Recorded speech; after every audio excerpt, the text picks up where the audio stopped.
వారు పాల్గొంటున్నారు. సర్వోన్నత న్యాయస్థానం, అలాగే సభాధ్యక్షులు ఎల్వి సుబ్రహ్మణ్యం గారు, గౌరవాతిథి మండలి ప్రసాద్ గారు, ఆత్మీయ అతిథి అనిసింగరాజు సాగర్ గారు, సిఇఓ లిఖిత సంస్థ కాలిఫోర్నియా, వీటన్నిటి మేళవింపు ఇంపుగా సొంపుగా పెంపుగా మా శర్మ గారు మనందరి మైమరిపింపుగా కార్యక్రమాన్ని దగ్గర నుండి నిర్వర్తింపజేస్తున్నారు. బహుశం లేని ప్రవచన మహారాజుకు ఈనాడు ఆ వాణీదేవి కోటలో వేసిన పాగా అన్నట్టుగా ఆయన శిరస్సు మీద జాగాన్ని వశీకృతం చేసుకున్న ఆ తలపాగా, తెలుగు తలకట్టుపిచ్చిన జాగా, ఈనాడు వారికి వేసిన ఈ శాలువ, అందించిన జ్ఞాపిక వారి కంఠంలో పికమై మరిన్ని ప్రవచనాలను చేయడానికి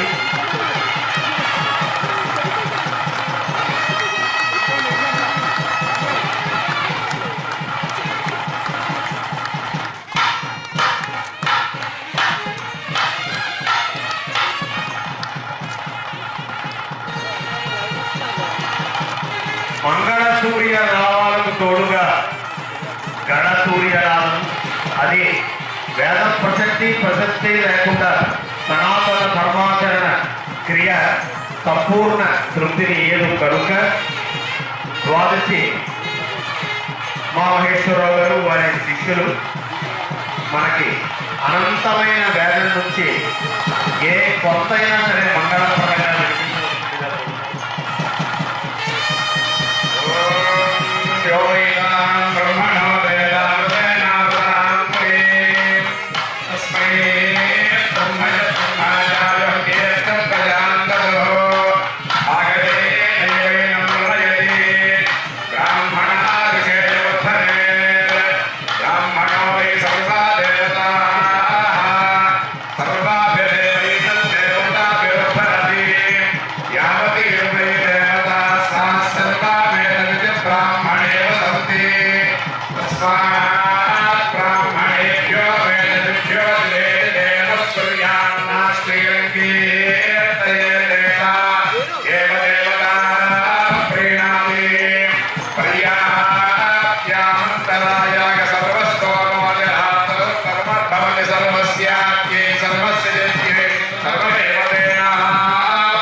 వసంతం జరుగుతున్న సందర్భంలో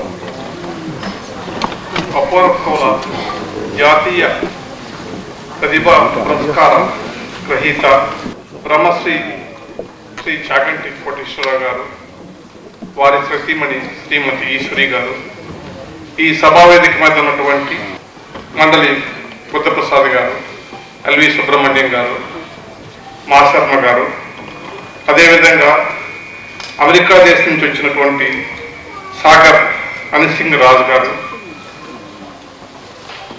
ఈ సమావేశంలో ముందు మనల్ని అత్యద్భుతంగా తమ సంగీత మాధుర్యంతో అలవంపజేసినటువంటి బ్రహ్మశ్రీ గోరకవి శ్రీ కృష్ణ సంపత్ కుమార్ గారు, అదేవిధంగా శ్రీమతి ఆలమూరు రాధాకుమార్ గారు, వారికి వాయిద్యం సహకారం చేసినటువంటి వైలెన్ డాక్టర్ మావుడూరి సత్యనారాయణ శర్మ గారు, మృదంగం మావుడూరి శ్రీప్రసాద్ గారు, వ్యాఖ్యానిస్తున్నటువంటి రాంభట్ల నరసింహ శర్మ గారు, కళా పోషకులు, సాహితీవేత్తలు, ఎంతో విఘ్నవంతులైనటువంటి మరి విశాఖపట్నం పుర ప్రముఖులకు, సోదరి సోదరిమణులందరికీ కూడా ఈ సందర్భంగా నా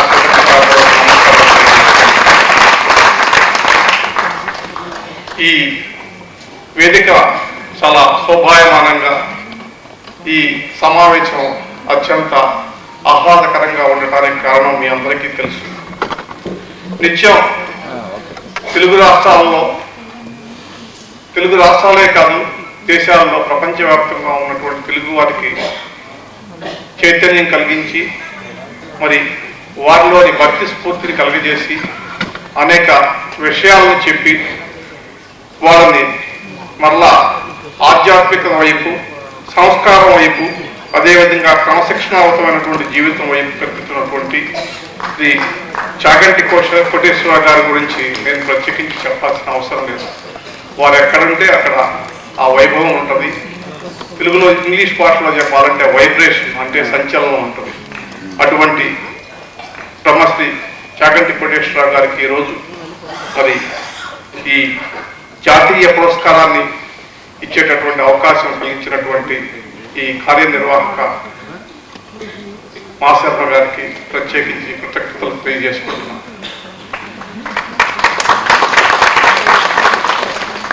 సాధారణంగా మన తల్లిదండ్రుల గురించి మనం చాలా గొప్పగా చెప్పుకుంటాం, అదేవిధంగా మన వంశం గురించి గొప్పగా చెప్పుకుంటాం. అది వీలైనంత వరకు తండ్రి వైపు వారి గురించి చెప్పుకుంటాం తప్ప తల్లి వైపు గురించి చెప్పుకునేటటువంటి పరిస్థితి మన ప్రత్యేకించి తెలుగు రాష్ట్రాల్లో లేదు. కానీ మాశర్మ గారు గొప్ప వర్గవులకు వారి కుమార్తెల వైపు తరపునటువంటి మనవడు అయినప్పటికీ కూడా ఆయన వారి తాతగారి కవితా వైభవం అంతరించిపోకుండా మళ్ళా వారి యొక్క కవిత్వాన్ని, వారు రచించినటువంటి పద్యాలు కానీ, వారు రచించినటువంటి అనేక గ్రంథాలని అందజేయాలనేటటువంటి సదుద్దేశంతో ఈ గొప్ప కళాపీఠం అనేటటువంటి స్థాపించి మరి గత 23 సంవత్సరాలుగా వైభవపేతంగా మరి ఆ కార్యక్రమాన్ని నిర్వహిస్తున్నారు. ఇది చాలా అసాధ్యమైనటువంటి కార్యక్రమం. ఎందుకంటే తెలుగు భాష అంటేనే ఒక రకమైనటువంటి చిన్న చూపుకున్నటువంటి పరిస్థితి. స్వచ్ఛమైనటువంటి తెలుగులో మాట్లాడితే అర్థం చేసుకునేటటువంటి మనుషులు కూడా లేని రోజులు, వారి పేరు వాళ్ళు తెలుగులో రాసుకునేటటువంటి పరిస్థితి కూడా లేనటువంటి రోజుల్లో ఇవాళ ఈ కార్యక్రమాన్ని, ఇటువంటి కార్యక్రమాన్ని నిర్వహించడం అనేటటువంటి చాలా కష్టసాధ్యమైనటువంటి పని. ఎందుకంటే గత అనేక సంవత్సరాలుగా మేము చూస్తున్నాం. బుద్ధప్రసాద్ గారు, నేను, ఇంకా కొంతమంది మిత్రులు ఈ తెలుగు రాష్ట్రంలో తెలుగును బతికించాలా, మళ్ళా తెలుగు భాషకు వైభవం తీసుకురావాలనేటటువంటి దాంట్లో ఒక చిన్న ప్రయత్నం చేస్తే ఒక మీటింగ్, ఒక కార్యక్రమం ఆర్గనైజ్ చేయాలంటే ఎంతో కష్టపడాల్సి వస్తుంది. డబ్బు గారి సమస్య, దానికి హాజరై దానికి మద్దతు పలికి దాన్ని ఆస్వాదించేటటువంటి మనుషులు లేకపోవడం చాలా దురదృష్టకరం. అంతేకాదు సభావేదిక మీద ఎవరిని పిలవాలా, ఎవరి చేత ఉపన్యాసం చెప్పించాలనేటటువంటి కూడా చాలా చాలా క్లిష్టమైనటువంటి సమస్యగా మారింది. రానున్న రోజుల్లో తెలుగు భాషలో మాట్లాడేటటువంటి మనుషులే కరువయ్యేటటువంటి పరిస్థితి ఉందని చెప్పి ఆ దురదృష్టకరమైనటువంటి పరిస్థితి నుంచి మనం బయటపడాలని ఈ సందర్భంగా మీ అందరికీ చెప్తున్నాను. మీకు తెలుసు, మరి ఇవాళ అనేక సంవత్సరాల క్రితం గతించిపోయినటువంటి గొప్ప కవుల సాహిత్యాన్ని కూడా మనం అందుబాటులో లేనటువంటి పరిస్థితుల్లో ఇవాళ ఇంతమంది సాహితీ మిత్రులు, కళాభిమానులు మరి మీరందరూ కూడా ఇక్కడ సమావేశమై చాలా క్రమశిక్షణతో కూర్చొని ఎందుకు ఈ గొప్ప కవుల గురించి వినాలనుకుంటున్నారో, చాగంటి వారి మాటలు వినాలనుకుంటున్నారో మరి చూస్తుంటే చాలా సంతోషం వేస్తుంది. తెలుగు భాషలో ఉత్తరాలు రాయండి, తెలుగు భాషలో వ్యాసాలు రాయండి, తెలుగు భాషలో కథలు రాయండి, నవలలు రాయండి. మీ ఇంట్లో ఉన్నటువంటి పిల్లలలో తెలుగు భాషలో సంభాషించండి, ఆ రకంగా తెలుగుని ప్రోత్సహించండి అని చెప్పి కోరుతూ, మరి ఒక గాంధీ గారు ఒక మాట అన్నారు. ఇటీవల కాలంలో మా మీద విమర్శ జరుగుతుంది ఏంటంటే వీళ్ళు తెలుగు భాష గురించి చెప్తున్నారు, వీళ్ళంతా ఇంగ్లీష్లో చదువుతున్నారు. మేము ఎవరో ఇంగ్లీష్లో చదువుకున్నాం, తెలుగు భాషలోనే చదువుకున్నాం. ఇంకొక విషయం ఏంటంటే మేము మా పిల్లల్ని కూడా మేము ఇంగ్లీష్ మీడియంలో వాళ్ళు చదివినప్పటికీ కూడా వాళ్ళు అనర్గళంగా తెలుగులో మాట్లాడతారు, తెలుగు భాషలో పద్యాలు చెప్తారు, తెలుగులో వ్యాసాలు రాస్తారు. వాళ్ళ చేత రోజు తెలుగు జరిపించేటటువంటి కార్యక్రమం ఉంటారు. మాకే కాదు, మా పిల్లలే కాదు, మా మనవాళ్ళు మనవరాళ్ళు పెద్దగా చేయించుకోవాలి. అది మనం అందరం చేయాల్సినటువంటి పని ఉంది. ఇంకోటి ఏంటంటే తెలుగు అనేటటువంటిది కొన్ని కులాలకు సంబంధించినటువంటి అంశంగా కూడా ప్రచారం చేస్తాం. దయచేసి మేము ఏ భాషకి వ్యతిరేకం కాదు, ఏ కులం ఏ మతం భాష కాదు. ఇది యావత్ తెలుగు ప్రజల భాష, తెలుగు భాష. అది తెలుగువాడిగా పుట్టినందుకు మనం గర్వించాలా, ఆనందించాలా, మరి తెలుగు భాషను గౌరవించే బతకాలని కోరుకుంటూ ఈ సందర్భంగా మీకు ఒకే విషయం చెప్తాను. మహాత్మా గాంధీ గారు అన్నారు ఏమని, I like the wind of other cultures to blow through my doors and Windows, but I refuse to blow of from my feet by them. అంటే మనం ఏదైనా వేరే భాషలు కానీ వేరే నాగరికతల గురించి మనం నేర్చుకోవడంలో తెలుసుకోవడంలో తప్పు లేదు. అది మన సంస్కృతిని మనం కూడా వేళతో సహా పిప్పివేసేటటువంటి పరిస్థితి ఉంటే మనం ఏమాత్రం క్షమించలేమనేటటువంటి దాన్ని అంగీకరించమనేటటువంటి చెప్తూ మరి రాష్ట్ర ప్రభుత్వానికి ఈ సందర్భంగా విజ్ఞప్తి చేస్తున్నా. అయ్యా, రాష్ట్రంలో మళ్ళా తెలుగు మీడియాన్ని పునరుద్ధరించండి, పిల్లలు తెలుగు చదువుకునే విధంగా సరస్వతి పుత్రులైన పెద్దలు చాగంటి కోటేశ్వరరావు గారికి ఈరోజు పురస్కారాన్ని అందించడానికి విచ్చేసిన మహానుభావుల మధ్యలో నేను కూడా కూర్చోవడం జరిగింది. ఈనాటి ముఖ్య అతిథి పూర్వ ప్రధాన న్యాయమూర్తి పెద్దలు రమణ గారు, అలాగే ఉపసభాపతి చేసి కృష్ణ తెలుగు సాహిత్య రంగంలో ఎనలేని కృషి చేస్తున్న పెద్దలు స్నేహితులు బుద్ధప్రసాద్ గారు, అలాగే ఈరోజు అమెరికా నుంచి ప్రత్యేకంగా ఈ కార్యక్రమానికి విచ్చేసిన మిత్రులు మాశర్మ గారు, సభలో ఉన్న పెద్దలందరికీ నమస్కారం. ప్రప్రథమంగా మనందరం కూడా తెలుగు భాష ప్రేమికులం. ఎవరైనా చక్కని తెలుగు పద్యం పాడితే చెవు కోసుకోవడానికి సిద్ధంగా ఉంటాం మనందరం కూడా. ప్రభుత్వాలు పెద్దలు అందరూ కూడా ఆలోచన చేయాలి. విద్య లభించిన తర్వాత ఉద్యోగ ప్రాప్తి అది చాలా సునాయాసంగా కలుగుతుందని నమ్ముకుంటున్న ప్రజలు ఇవాళ మనందరికీ దేశవ్యాప్తంగా ఉన్నారు. కాబట్టి దీన్ని కొంచెం మనం లోతుగా చూడాలి. ఆ సందర్భంలో మనకి ఇలాంటి సభల యొక్క ప్రాధాన్యత బాగా తెలుస్తుంది. ఎవరు తెలుగు భాష గురించి ఎంతో మమకారంతో ఇలాంటి సభలు ఏర్పాటు చేస్తున్నారు, పెద్దల్ని తీసుకొచ్చి నలుగురి మధ్యలో సన్మానాన్ని ఏర్పాటు చేసి కొప్పరపు కవుల యొక్క సాహిత్య ప్రతిభని మనందరికీ ఆవిష్కరిస్తున్నారు. అలాంటి మన పూర్వీకులు జన్మించిన ఈ నేల మీద, తిరగాడిన ఈ గడ్డ మీద ఈ విధంగా ఎందుకు పరిస్థితులు ఆశాజనకంగా ఉండడం లేదు అన్నది మనందరికీ కూడా ఇవాళ కలగవలసిన ఆలోచన. దీని గురించి మనందరం కూడా ఏదైనా మన శక్తి కొలది ఆలోచన చేసి మనకి ఉన్న వనరులతో దీని గురించి ఆలోచన చేసి కార్యాచరణ పూనుకోవడానికి బహుశా మాశర్మ గారిని ప్రోత్సహిస్తున్న వారి మిత్ర బృందం ఈ రోజు ఈ వేదికని, అలాగే ప్రేక్షకుల్లో ఉన్న పెద్దలందరి యొక్క ఆలోచనగా నేను భావిస్తూ, తప్పకుండా తెలుగునాట ఈ భాషకి రావలసిన ఒక రకమైన గౌరవం, ఈ భాషకు కావలసిన ఆదరణ, ఈ భాష యందు ఆసక్తి పెరగడానికి కావలసిన శిక్షణ తప్పకుండా లభిస్తుందని చెప్పి ఆశిస్తూ, ఈరోజు మనం చాగంటి కోటేశ్వరరావు గారిని సన్మానించుకుంటున్నామంటే వారు అందించిన అనేక ప్రవచనాలకి మనందరం కూడా ఎంతో ఆసక్తితో వెళ్ళి అనేక విషయాలు తెలుసుకున్నాం. వాటి ద్వారా మన జీవితాల్ని మలుచుకున్నాం, మన అలవాట్లని మార్చుకున్నాం, మన పద్ధతులన్నీ కూడా సరిచేసుకున్నాం. అలాంటి మహనీయ మూర్తికి ఈరోజు ఈ సన్మానం జరగడం, ఆ సభకి నాకు అధ్యక్ష స్థానంలో కూర్చుని తొలి పలుకులు పలికే అవకాశం ఇచ్చిన పెద్దలకి, రాంపట్ల గారికి నా ప్రత్యేక కృతజ్ఞతల్ని ఆవిష్కరించుకుంటూ మీ దగ్గర సెలవు తీసుకుంటున్నాను. స్వస్తి.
పత్రాకృతి పద్మసంభవో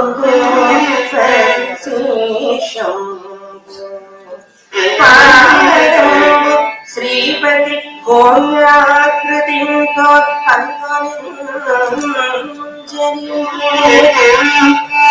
పత్రాకృతి పద్మసంభవో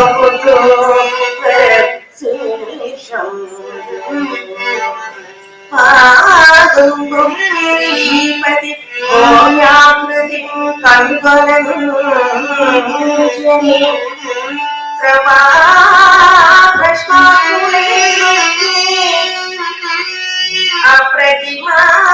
అప్రతిమానం మహామహి మధుబ్రహ్మబంది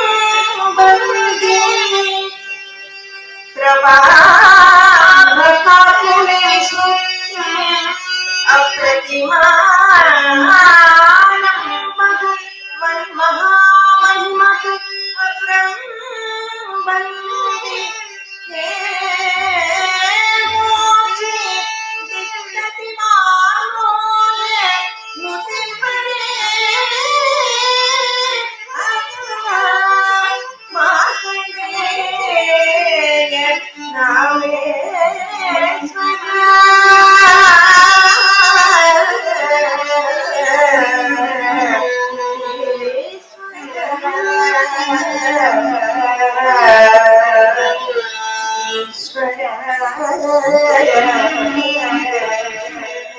వేదిక కింద సభాసదుల మధ్యలో కూర్చుని ఉన్నటువంటి బ్రహ్మశ్రీ బేతవూరు రామబ్రహ్మం గారికి కూడా నేను నమస్కరిస్తూ ఈ పురస్కారం అందుకోవడానికి వస్తున్నప్పుడు నేను అనుకున్నాను, చాలా కాలం తర్వాత వేదిక మీద నేను మాట్లాడవలసిన అవసరం ఉండదు, చేతులతో అందుకుని ఇంటికి వచ్చేయడమే అనుకున్నాను. కానీ నేను మాట్లాడవలసి వస్తుందని అనుకోలేదు. ఒక్క విషయం మనవి చేస్తాను. ఒక్కొక్కసారి జాతి మొత్తం గర్వించదగిన వ్యక్తులు ఆవిర్భవిస్తూ ఉంటారు. వారు కారణజన్ములు అని చెప్పవలసి ఉంటుంది. అది కేవలంగా ఒక వ్యక్తి సాధన చేత కానీ, తాను చేసిన పరిశ్రమ చేత కానీ అటువంటి ప్రతిభని సంతరించుకోవడం సాధ్యమయ్యే విషయం కాదు. కేవలం అరగంటలో ఒక శతకాన్ని రచించగలగడం అంటే, ఒక శతకాన్ని చెప్పగలగడం అంటే అది మనుష్య ప్రజ్ఞకి సాధ్యమయ్యే విషయము అని చెప్పడం ఎట్టి పరిస్థితుల్లోనూ కుదరదు.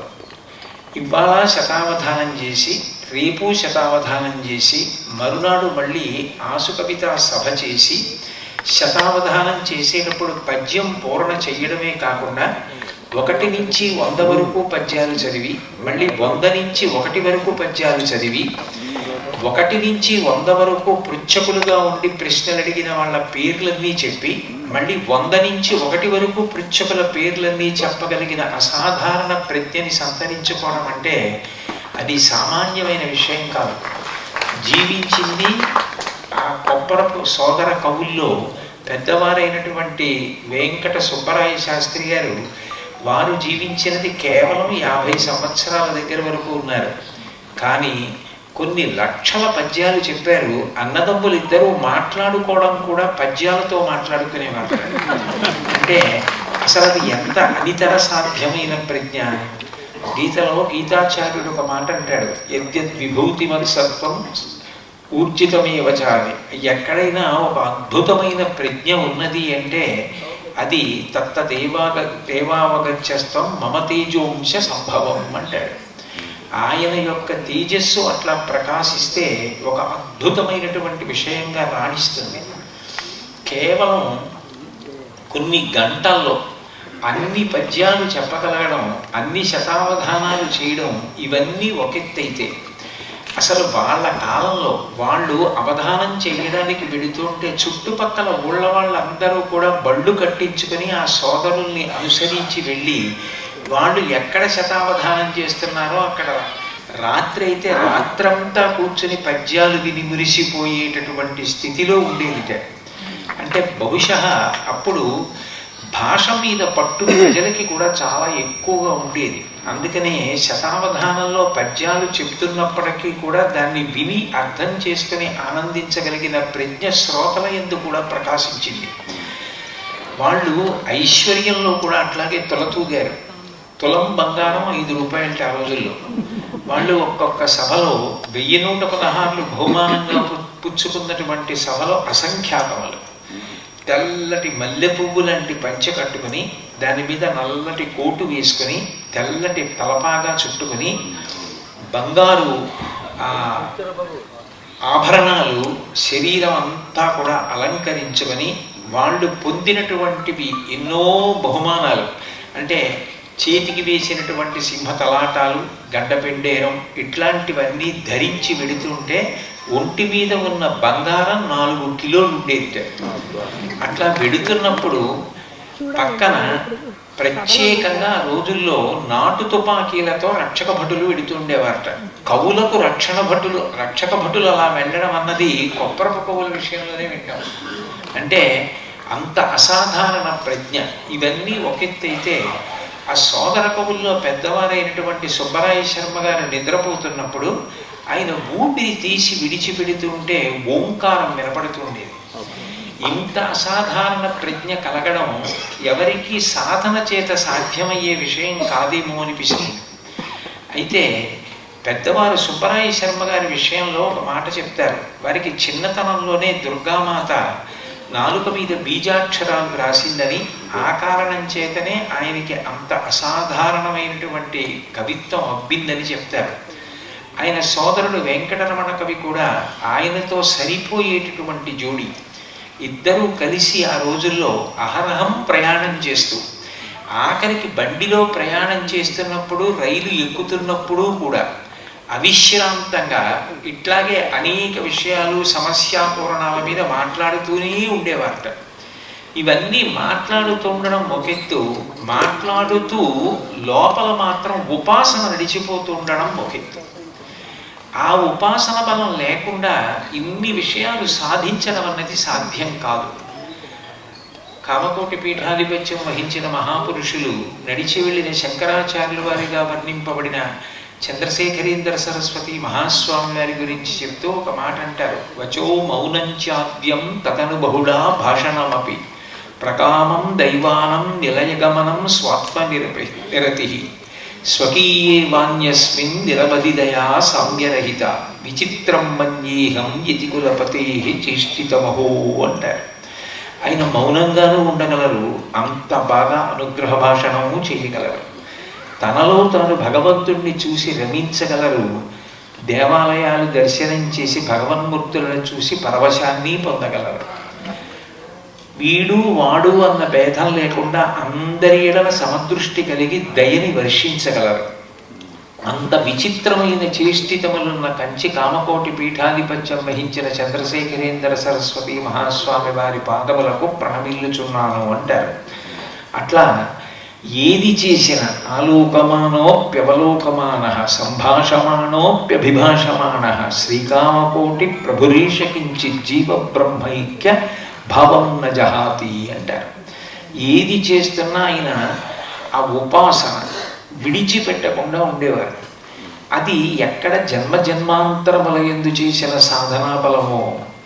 శారదని ఎన్ని తెల్లటి పూలతో పూజ చేశారో, ఆమె నామములు చెప్పేటప్పుడు ఆ నామముల యొక్క అర్థములో పరవశించిపోయి నామాలు చెప్పడం మరిచిపోయి ఆనంద భాష్పాలు కారుస్తూ పూజలో ఏనాడు ఎంత పరవశించారో. అందుకే ఈ జన్మలో వారికి అంత కవిత్వం వచ్చింది. అంత కవిత్వం వచ్చినా వారు భక్తిని విడిచిపెట్టిన దాఖలాలు ఎక్కడా కనపడరు. మా మాశర్మ గారికి కూడా హనుమ అంటే చాలా విశేషమైనటువంటి భక్తి. దౌహిత్రుడిగా వారికి తాతగారి పోలికొచ్చింది. ఆ కవులు ఆంజనేయ స్వామి వారి యందు వారికి ఉన్నటువంటి నిరతిశయ భక్తిని ప్రకటిస్తూ ఒక చోట ఒక మాట అంటారు. ఎవ్వని నమ్మి దేశములకెంతయు పోయి జయంబు కంటిమో. ఆ రోజుల్లో ఇప్పుడు వచ్చినట్టు వేగంగా ఏ విమానంలోనో తిరిగి వచ్చే అవకాశాలు లేవు. రైలు ఆగే దగ్గరికి రావడమే చాలా గొప్ప. రైళ్ళు కూడా అంత వేగంగా వచ్చే రైళ్ళు ఏం కావు, చాలా ఆలస్యంగా వెళుతుండేవి. ఆ తర్వాత ఎడ్లబళ్ళ మీద ప్రయాణం చేసి ఇంటికి రావాలి. అంత బడలిపోయిన తర్వాత మళ్ళీ వెంటనే ఇంకొక రోజున ఇంకొక చోట శతావధానం సభ ఉందంటే మళ్ళీ బయలుదేరి ఇంత ప్రయాణం చేసి చీకటి పడేటప్పటికి ఆ సభకి చేరుకోవాలి. అయినా మేము ఆ సభలకి వెడుతున్నప్పుడు మాతో పాటే ఒకరున్నారు అన్న ఆ భావన ఉందే, అది మాకు భయం లేకుండా చేసింది, అది మాకు ధైర్యాన్ని ఇచ్చింది. నేను నిన్ననే ఒక చోట ఒక విషయం చదివాను. కొడుకుని తండ్రి ప్రతి వేసంగి సెలవులకి అమ్మమ్మ గారింటికి తీసుకెళ్తుండేవాడు. ఒక సంవత్సరం కొడుకు అన్నాడు, నాన్నగారు మీరు నాతో రావక్కర్లేదు, ఇన్ని సంవత్సరాలు తీసుకెళ్లారు కదా, నేను ఒక్కడిని వెడతాను, ఈ సంవత్సరం మీరు రాకండి అన్నాడు. సరే చూద్దామని కొడుకుని రైలు ఎక్కించాడు. తీరా రైలు బయలుదేరిపోయిన తర్వాత ఆ పక్కన ఒక వ్యక్తి ఏదో పెద్ద పెద్ద గడ్డాలు పెంచుకొని కొంచెం ఈ పిల్లవాడికి చూడడానికి భయం వేసేటట్టుగా ఉన్నవాడు తదేకంగా పిల్లవాడి వంక చూస్తుంటే రైలు కదిలి వెళ్ళిపోతుంటే ఇప్పుడు అమ్మ నాన్నగారు నా పక్కన లేదన్న భావన కలిగేటప్పటికి గుండె వేగం పెరిగిపోయింది. ఆ పిల్లవాడు బయలుదేరేటప్పుడు తండ్రి నీకు బాగా భయం వేస్తే ఈ కాగితం చూడని జేబులో ఒక కాగితం పెట్టాడు. ఇక తను తట్టుకోలేనంత భయం వేసింది ఆ పిల్లాడికి. నాన్నగారు ఏదో కాగితం పెట్టారు కదా అని జేబులోంచి కాగితం తీసి చదివాడు. ఎందుకైనా మంచిదని నువ్వు వద్దన్నా నీ వెనక పెట్టెలోనే నేను నీతో ప్రయాణం చేసుకోవాలి.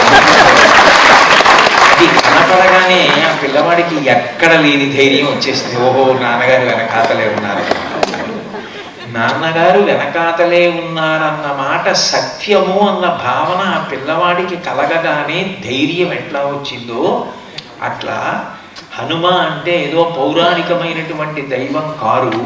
ఆయన మనం పిలిస్తే పలుకుతారు. ఆయన మనం ప్రయాణం చేస్తే మనతో ప్రయాణం చేస్తారు. మనం సభలో కూర్చుంటే మనలో కూర్చుంటారు. నా ముందు ఈ మైక్ ఎంతో ఆయన ముందు నేనంతే. ఆయన నాలోంచి మాట్లాడతారు. ఆయన బుద్ధిమతాం వరిష్టం. సభలో ఎవరు ఎటువంటి జటిలమైన ప్రశ్నైనా వెయ్యవచ్చుగాక, నాకేం బెంగలేదు. కారణం ఏమంటే లోపల నుంచి మాట్లాడేటటువంటి వారు హనుమ తప్ప నేను కాదు. కాబట్టి నేను బెంగ పెట్టుకోవలసిన అవసరం ఏముంది? నేను ఉపాసన చేసిన స్వామి నాతో ఉన్నారన్న వాళ్ళ ధైర్యం నిజమైన భక్తి. కేవలం ఒక అరగంట పూజా మందిరంలో పూజ చేయడం తప్పని నేను అనను, కానీ అది అంత పూనికనివ్వదు. కానీ ఎప్పుడూ నేను నమ్మిన స్వామి నన్ను విడిచిపెట్టి ఉండే అవకాశమే లేదు, నాతోనే ఉంటారు అన్న భావన ఏ సభకి వెళ్ళినా మేము అపజయం పొందడమన్న అనుభవం పొందకుండా చేసింది. అప్పుడు ఆ కీర్తి ఎవరిది? వారిది కాదు, వారి వెంట వెళ్ళిన హనుమది. అది భక్తి. అది వాళ్ళ సరస్వతీ కటాక్షానికి కారణంగా దాన్ని చెప్పుకున్నారు వాళ్ళు, అందుకు మహనీయులయ్యారు. ఆ వినయం లేకపోతే ఎక్కడో అక్కడ లొంగి ఉండడం, నా అంత వాణ్ణి నేనని కాకుండా నేనింత వాణ్ణి అవ్వడానికి వారు కారణమని తలవంచగలిగిన వారెవరో వారు మార్గదర్శకులవుతారు. వారి గురించి మనం సభలు చేస్తాం, వారి ఆశీర్వచనాన్ని మనం అపేక్షిస్తాం. పైన వారింటికి ఆయన పేరు కూడా తెలుగులో రాసుకుంటారు. తర్వాత తెలుగులోను మాతృభాషలోను తీర్పులు ఇవ్వండి అని కూడా వారు ఇచ్చారు. ఇలా ఎన్నో తీర్పులు అన్నమాట. అందుకని ఆ న్యాయమూర్తి ధర్మమూర్తి అని కూడా చెప్పాలి. రమణ గారు మామూలుగా ఏదో న్యాయమూర్తి, న్యాయ విద్య చదువుకున్నారు, ఆయన సుప్రీంకోర్టు జడ్జి చేశారు, చీఫ్ జస్టిస్ అయ్యారని అనుకుంటాం. అది ఒకటే కాదు, వారింట్లో అపారమైన పెద్ద సరస్వతి నిలయం ఉంటుంది, గొప్ప గ్రంథాలయం ఉంటుంది. అక్కడ కాళిదాసు ఉంటాడు, కారణం మార్క్స్ ఉంటాడు, రావిశాస్త్రి ఉంటాడు, శ్రీశ్రీ ఉంటాడు, కొప్పరపోరు ఉంటారు, తిరుపతి వెంకటకవులు ఉంటారు, విశ్వనాథం ఉంటాడు, గెలత్తో ఉంటారు. మనం రమణ గారి గురించి నేర్చుకోవాల్సింది ఎంతో ఉందన్నమాట. అద్భుతంగా చదువుతారు, అద్భుతంగా వింటారు. ఆ సంస్కార సంపన్నుడు రమణ గారు ఈరోజు ముఖ్య అతిథిగా రావటం మనందరికీ ఎంతో సంతోషం, ఆనందకరం. గురు కృపను నమ్ముకొని గురు పరంపర పట్ల అపారమైన గౌరవం కలిగిన వారు ఎల్వి సుబ్రహ్మణ్యం గారు, జిల్లెలమూడి అమ్మ, సద్గురు కందుకూరు శివానందమూర్తి గారు.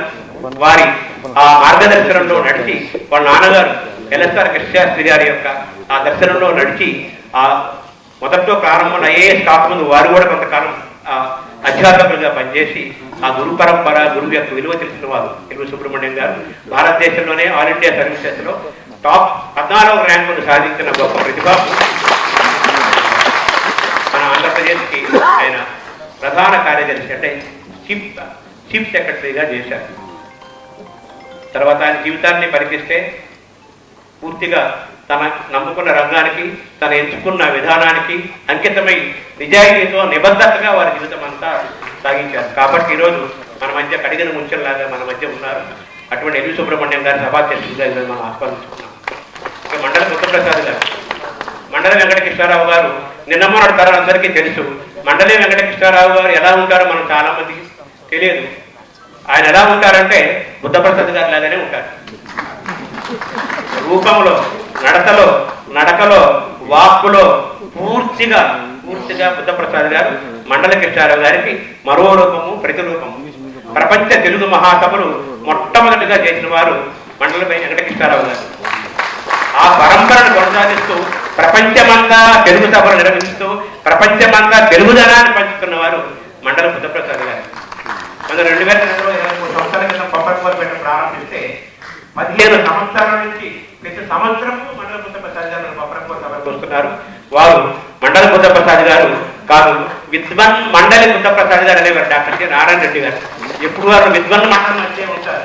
ఆ సంస్కారము, ఆ సంపర్కము అదే వారిని ప్రత్యేకంగా రాజకీయ వాతావరణంలో అది ఒక ప్రత్యేకమైన గౌరవాన్ని, ప్రతిష్టని కలగజేసింది. అటువంటి బుద్ధప్రసాద్ గారి సన్నిధిలో మనం ఈ సభ చేసుకుంటున్నాం. అసాధారణమైన ధార, అద్భుతమైన ధారణ, సమన్వయం. అంటే కారణ మార్క్స్ని, కాళిదాసును కూడా సమన్వయం చేయగలరు. ఆ శంకరాచార్యుని, శంకరాభరణ సినిమాను కూడా సమన్వయం చేయగలరు. ఆ శక్తి అసాధారణము, అనుపమానము, అసమానము. ధార, ధారణ, అన్వయము వారిలో ఉన్న 3 మహాశక్తులు. వారు జీవితం మొత్తం చాలా ఉపాసన మార్గంలో నడుస్తున్నారు. అటువంటి జాగంట కోటేశ్వరరావు గారి యొక్క ఆ వాక్కులని మనం మాట్లాడితే, నాలాంటి వాళ్ళు మాట్లాడితే మాటలు అవుతాయి, అటువంటి వాళ్ళు మాట్లాడితే వచనాలు అవుతాయి, ప్రవచనాలు అవుతాయి. వారి ప్రసంగం కోసమే అందరూ మనం ఎదురు చూస్తున్నాము. ఇందరి మహనీయుల మధ్య ఈరోజు కొప్పరపకోల జాతీయ ప్రతిభా పురస్కారం అమ్మ శ్రీ జాగంట కోటేశ్వరరావు గారికి మనం సమర్పించుకోవటం ఒక ధన్యమైనట్టుగా భావిస్తూ, కొప్పరపకోల పీఠం ప్రస్థానంలో ఇది ఒక సువర్ణాధ్యాయంగాను, మరో మైలురాయిగాను నేను భావించుకుంటూ కృతజ్ఞతలు తెలియజేసుకుంటున్నాను. ఎక్కడ చూసిన కవులే, ఎక్కడ చూడ శతావధానులే, మరెక్కడ చూడ నాసు కవులే, ఇంకెక్కడ చూడ ప్రబంధకర్తలే, తిక్కరులంచు పేరువడిన తిరుపతి వెంకట చూడు లేకు ఆ ప్రక్కన నెల్ల నీ కడుపు పండినదమ్మ తెలుగు దేశమా అన్నారు. అంటే ఒక 100 ఏళ్ల క్రితము ఎక్కడ చూసిన అవధానులు, ఎక్కడ చూసిన ప్రబంధకర్తలు, ఎక్కడ చూసినా పద్యకవులు, ఎక్కడ చూసినా పద్యమే, ఎక్కడ చూసినా కావ్యమే, ఎక్కడ చూసినా ప్రబంధమే, ఎక్కడ చూసినా అవధానము విజృంభణ జరిగేది. అటువంటి రోజులు మళ్ళీ మనకు రావాలి, వస్తాయి, తప్పనిసరిగా వస్తాయి. చిన్నపిల్లలు కూడా అవధానాలు చేస్తున్నారు. మన భాష, మన తెలుగు భాష ఎప్పటికీ అది చిరంజీవి, మనల్ని చిరంజీవిగా ఉంచేది తెలుగు భాష. ఆ భాష ఎప్పటికీ ఉంటుంది. మన శ్వాస ఉన్నంతకాలం ఆ భాష ఉంటుంది. ఆ భాష ఉంటేనే మన శ్వాస కూడా ఉంటుందని భావిస్తూ ఇంకా వారికి కొప్పరపకోల జాతీయ పురస్కారం సమర్పించుకొని వారి వాక్యాన్ని మనం విందాం. నమస్కారం.